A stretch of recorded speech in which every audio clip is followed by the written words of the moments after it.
right, so we're down here at Lavish Nightclub and Lounge, and we're going to be talking to Gavin, the Iceman with Intricate Ice Productions, which is a production company now, correct? Yeah, as of recent, yes. As of recently now. Now, before we get there, let's start talking about Gavin, the Iceman. What made Gavin the Iceman? What turned you into tattooing your name and icicles on your arm? Honestly, it was it was basically advertisement. Best advertisement I've ever paid for. That's awesome. But yeah, I don't know. It really just started as a nickname, with me being in the entertainment business and doing all the ice sculptures for the entertainment business.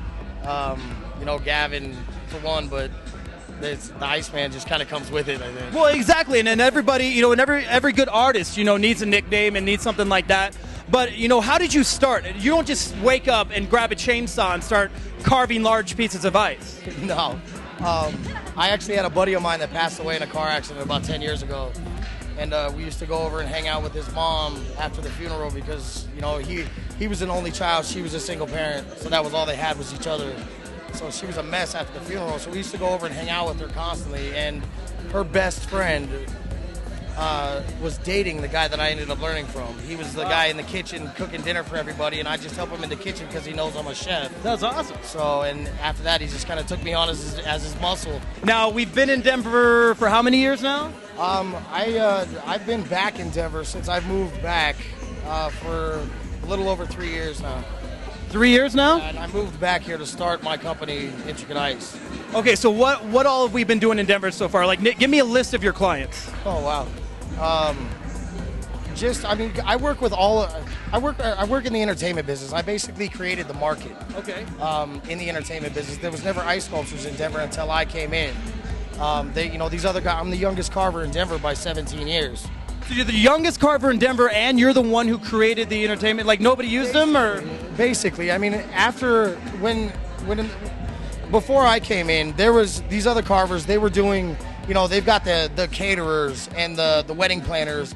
And, you know, once in a while, a liquor company would have a new promotion where they would get an ice sculpture. But after I came in, I've known so many people from partying and being around for so long. When I came back to Denver doing ice, I said, hey, you know, I went to all the club owners and promoters and whatnot and said, hey, I do ice sculptures now, and started it like that. So, and it just, from there, I mean, when I first started, it didn't matter who you were. If you were your brother's best friend's sister's girlfriend or whatever, it didn't matter. You were getting an ice sculpture for your birthday, and I just gave them away for like 6 You were just months. giving away ice sculptures? Jeez Louise. Yeah, like. Where was I at that time? I don't know. I wish I knew. I know, man.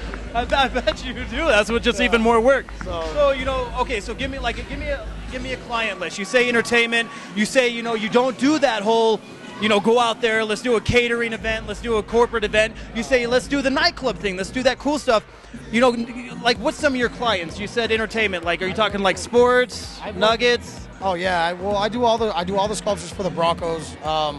I've done anything from, you know, Susan G. Komen, the NSCD, which is the National Sports Center for the Disabled. That's cool. That's located in Mile High. I work with Sean John.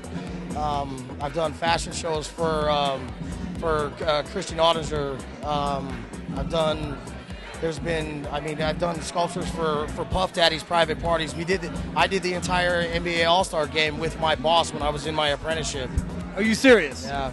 That's big. That's like the big whole thing, like the All-Star game? Yeah, like 30,000 pounds of ice in 3 days. 30,000 pounds? Like 100, yeah, that's a lot of ice. Oh my God! I don't even want to ask how much like you got paid for this. Now, you've done all these really cool events. You've been able to be in front of all these all-stars, getting these great moments. Let's talk about the ice itself. What's the coolest sculpture that you think you've done so far? Probably. Well, first of all, how many have you done total? Do you think? I don't know. I have thousands. Thousands? Okay. Can you pick out of 1,000 one that you? I don't know. Women are my forte. Women are your forte. So like the physical form? Yeah, I do. I like women. Well, because when I was in my apprenticeship, my boss, which is one of the top 5 carvers in the world, he told me if you can sketch a woman, sculpt a woman, and get the dimensions of a woman's body properly, you can sculpt anything. And he's absolutely 100% right. Wow. So like that was one of your inspirations at first. That's one of the things you did at first was do the women and carve them. Yeah, but I mean now it's just, I mean, I've done, my coolest sculpture I've probably ever done was we did a 50 by 50 foot castle. Yeah, huge. A 50 by 50 foot castle? Yeah, in Lübeck, Germany. Oh my! In Germany? Now that is a good time. But what about, okay, so you have this 50 foot castle, or you got this amazing thing that you just poured your heart and soul into. What happens when it melts? You know? That's the best part about my job. No. Yeah, I'm telling you. It's because you know what? If you want my art, because I am an artist, if you want my art, you have to pay for it because it melts. You can't hang my art on a wall. Unless you take a picture of it? I love it. So you're saying this the best part about it is that your whole creation just melts into the earth. Absolutely. That is so cool, man. Well, okay, well tell me right now, Gavin, we got, one big final question for you. Do you see yourself doing this, for the rest of your life? And if so, like, what's your biggest goal involving ice?